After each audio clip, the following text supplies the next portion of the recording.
sa friend ko. Nagkaroon kami ng banding. So, ngayon lang ako nakauwi dito sa sa room, sa flat namin. So, ngayon, magluluto ako ngayon ng simpleng, dito, dinner, bread at saka egg lang yung lulutuin ko. Kasi nga, wala na akong oras. So, yung simple lang na luto-luto. Ayan. Ito lang yung mga kaganapan natin. Very simple. So, nagpainit na ako ng dito, kalan. Tapos dito ko na yung mantika na. Yan. Ito nga lang yung nilulutuin ko. Egg. Yung egg, ihahalo ko siya doon sa bread. So, ito lang yung magiging dinner ko. Kasi, hindi ako talaga nakapagluto, guys. Ngayon lang ako nakauwi. Anong oras na? 3:30 na ng madaling araw.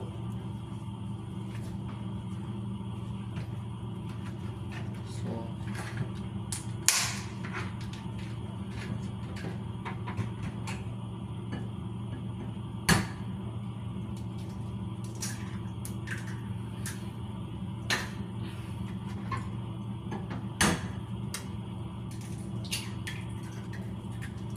kasi dapat magluluto sana ako kanina, guys, kaso pumunta nga ako dun sa friend ko, kaya yun.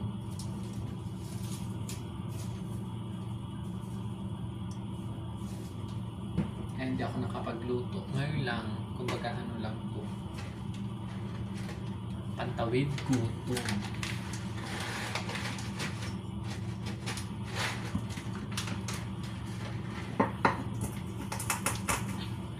Para may laman yung tiyan natin bago tayo matulog.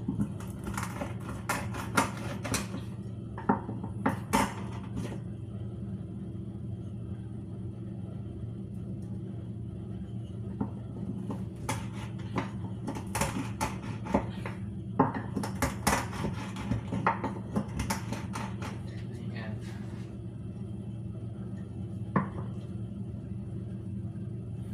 Kati. Kasi kanina ang plano ko, guys, tawag dito, mag-order na lang ako ng pagkain ko, ganyan. Kaso nag-iba yung isip ko, magluto na lang ako. Kahit itlog lang yung lulutuin ko. So ito na nga, kinagayat ko na yung sibuyas.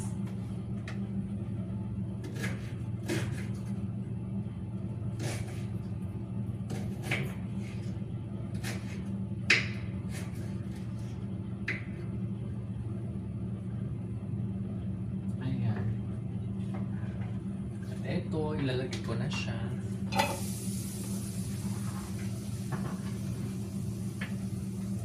Para halo ko siya dun sa ito na scrambled egg. Tapos magpapainit na lang ako ng bread at yun na yung itatoppings ko.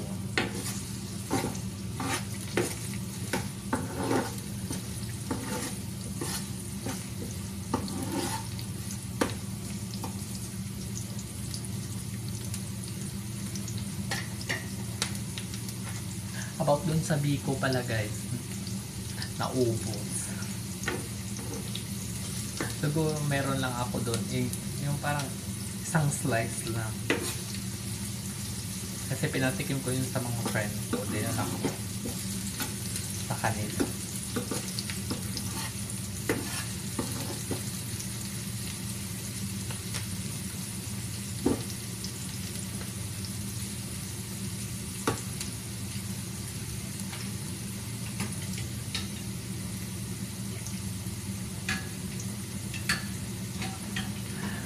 Ito pala, guys, nalagyan ko na to na asin. Ayan. Pantawid gutom.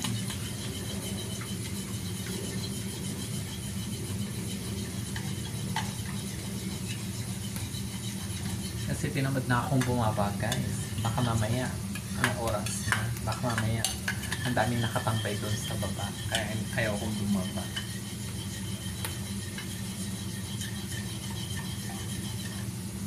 Ayan, lagay ko na.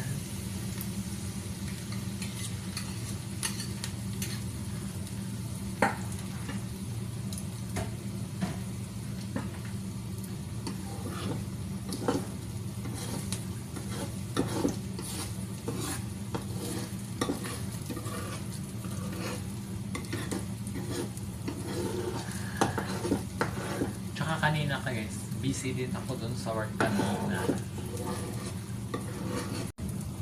Busy din ako kanina dun sa sa work. So maganda yun kasi may mga gawa guys. Kasi yung amo ko minsan, dito, gusto niya may mga gawa. Siyempre, andito sila sa bansang UAE. Nagbe-business sila. So hanggat maaari, gusto nilang may may kita, ganon. Siyempre kahit sino naman guys, di ba?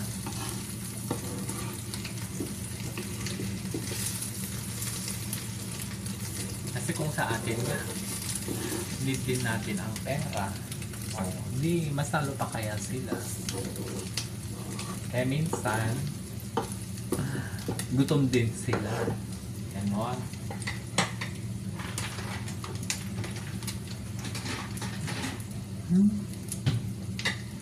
Ay, asan na ba yun? Walang sili.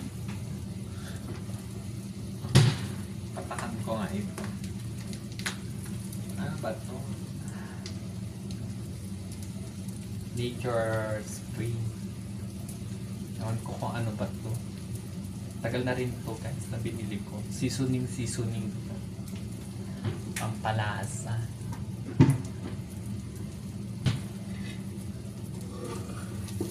Ang importante, maitawid natin yung puto. Ganon. Kasi hindi naman tayo maarte. Tsaka hindi tayo mapili.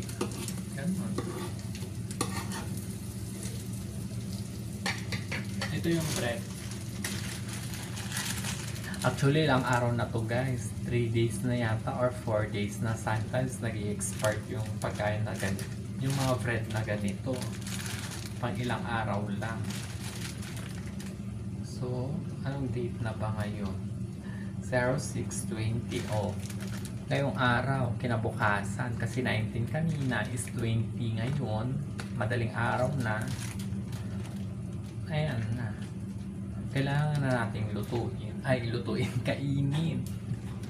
Ay, papainit ko siya sa microwave. Then, itatoppings ko siya dito sa itlog. Ayun lang. Ganun lang siya. Apakasimple. Tapos, lalagyan ko pala siya ng mayonnaise. Yan. Let's go guys. Ang hirap ng buhay ng OFW, no? Ito guys, magpapainit lang ako ng 4 na pirasong bread.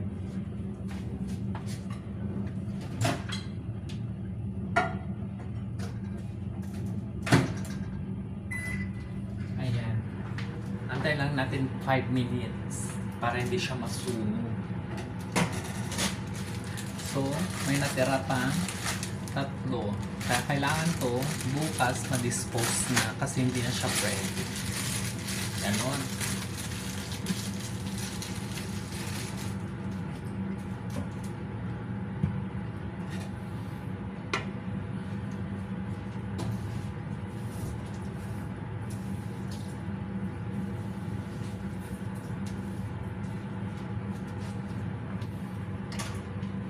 Ayun nyo guys, yung basurahan namin, ang bilis talaga mapuno. Diyos ko. Ilan ba naman kami dito na nakatira? Tapos mga ibang lahi pa, wala silang pakialam sa mga ganyan-ganyan. Parang siguro yun din yung ugali nila sa kanilang mga bahay-bahay, sa kanilang country. Kasi yung mga pinapakita nila dito, parang ganun yung labas ng outcome sa kanila eh. Yung mga ganun yung galawan nila sa kanila. Kaya hindi mo na yung maiwasan. Mahirap mo na silang i-correct kasi may mga edad na sila, hindi na sila ano. Kaya yung tawag dito, minsan ikaw na lang yung mag-a-adjust na nakikisama, parang ganun. Kaya ang hirap din minsan.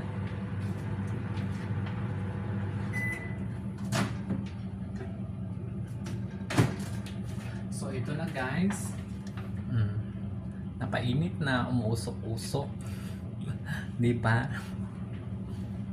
So ang gagawin natin, papaibabaw ko na lang yung bread. Ganun. Ay, bread. Yung itlog na na-fry. Ayan.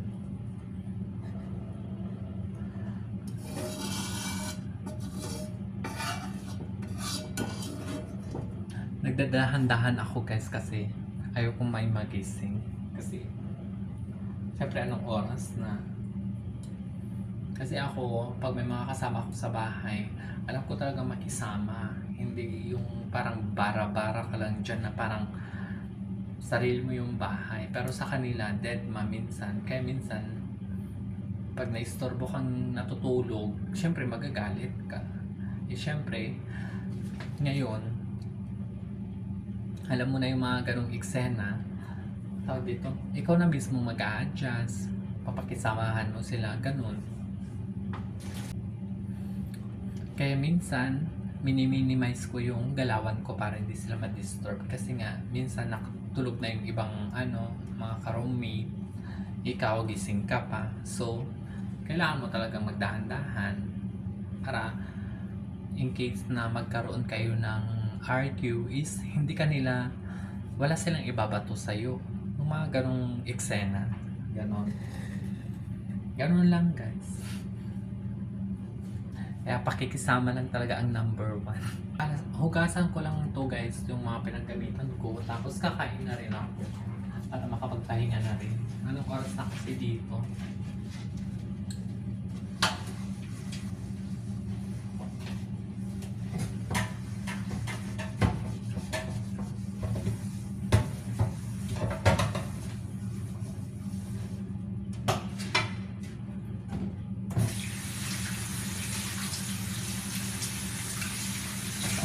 Naisip ko kanina, kakain ako doon sa baba. Kaso naisip ko, baka mamaya maraming tambay doon. Kaya hindi na ako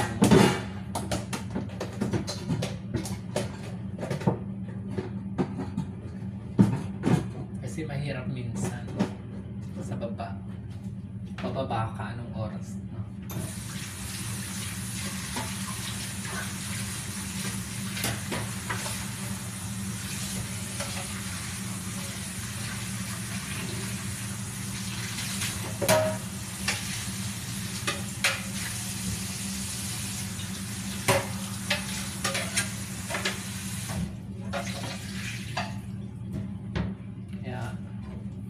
Very important talaga guys pag meron kang mga stock na pagkain, para at least kahit paano madalian lang kung meron kang gustong lutuin or nagutom ka kahit madaling araw, pwede kang magluto. Kasi minsan pagbababa ka, baka mamaya may mga nakatambay dun, mga mga ibang lahi, mahirap.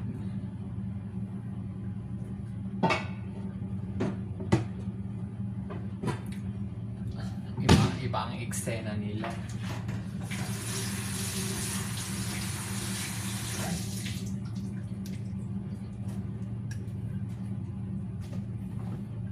So, ito lang talaga guys, yung ko na. Ito na siya. Tapos lalagyan ko lang siya na mayonnaise. Ayan. So, perfect na siya yung dinner ko. Ito na yung magiging tawid ng gutom ng tiyan kong sikmura. Ganon.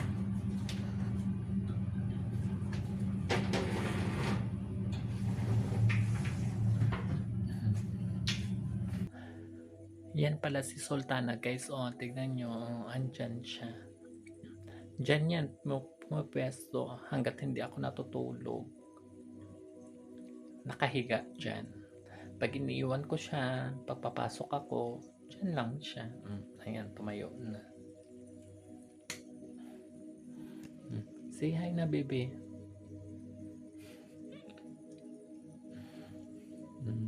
Ganyan ang eksena niya.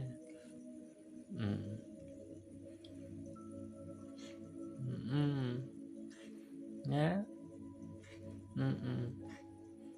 Ganyan siya magsalita, guys. Hindi siya nakakapag meow meow. Love love.